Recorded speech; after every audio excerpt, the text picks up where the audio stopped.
Stellar Blade being a success story is obviously not new news, just in general, but actually just this last week, the PC version of the game officially launched, and we knew that it was going to be successful just in general on PC.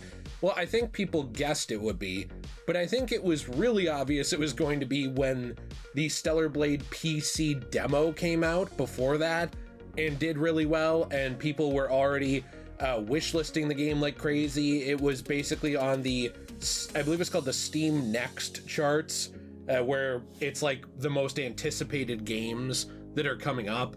So it was trending on that. Basically, it was kind of all over the place, right? Just like it had been with PlayStation and everything else.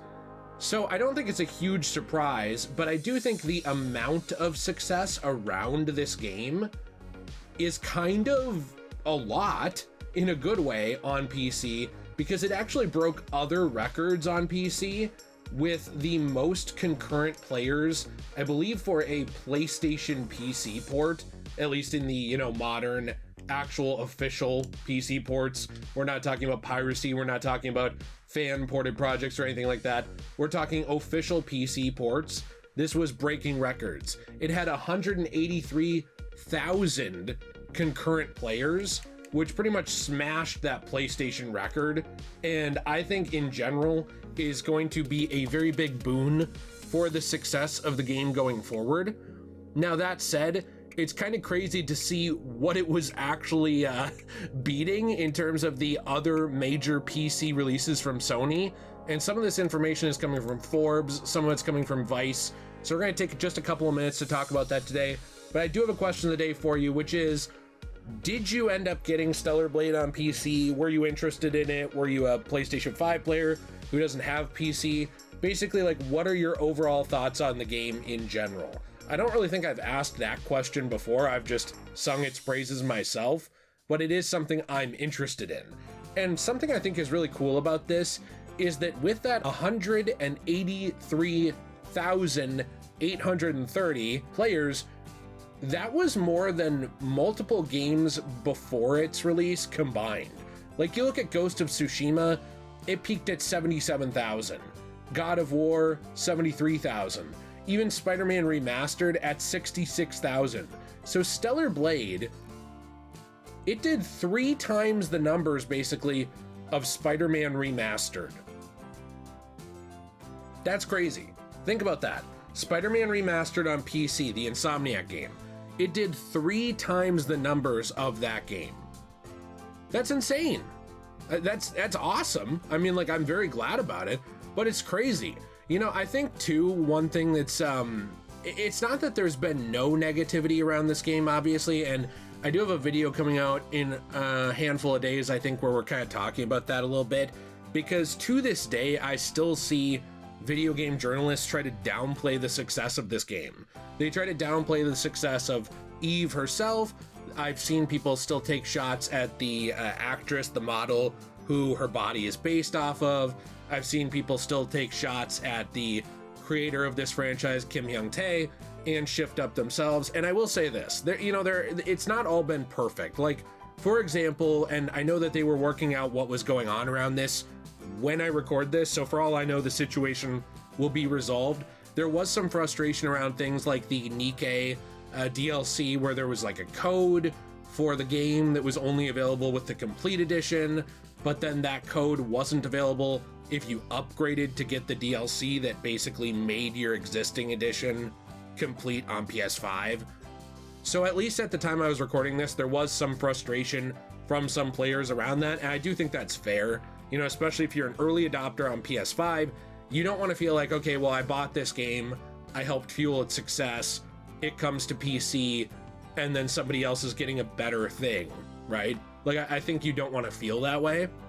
But I do think in general, regardless of how that turns out, this company has been very transparent with the fan base. They have listened to the fan base with suggestions about the game. They haven't just completely plugged their ears and ignored them.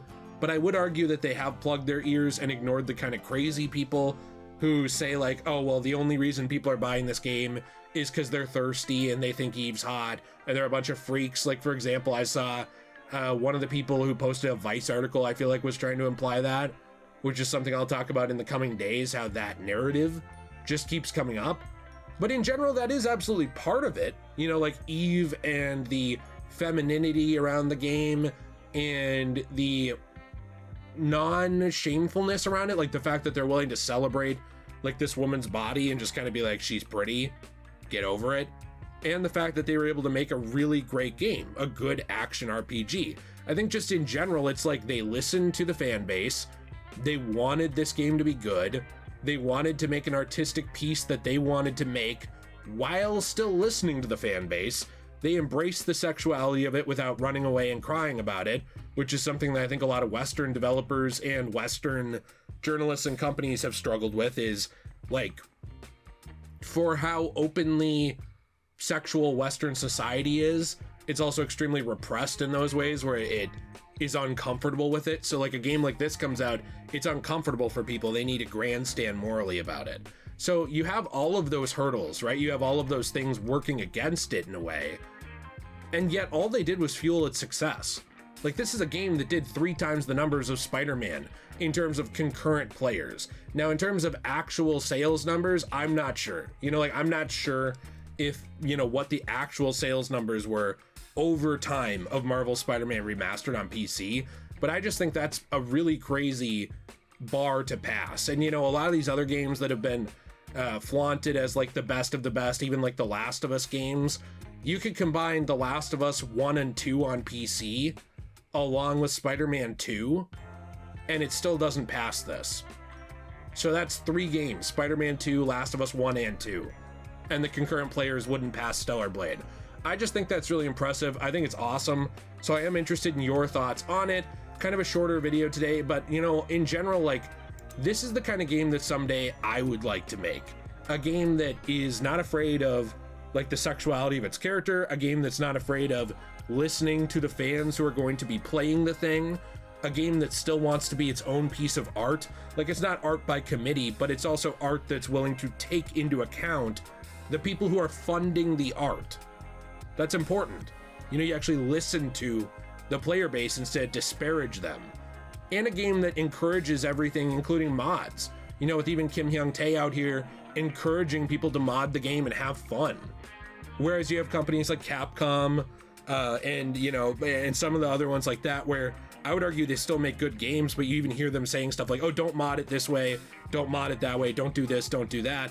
And then you have things like this where like they're just out here celebrating people enjoying it. I love that. So let me know what you think in the comments down below. I will be interested to read your thoughts on that. If you enjoyed the video, you want to leave a like, subscribe.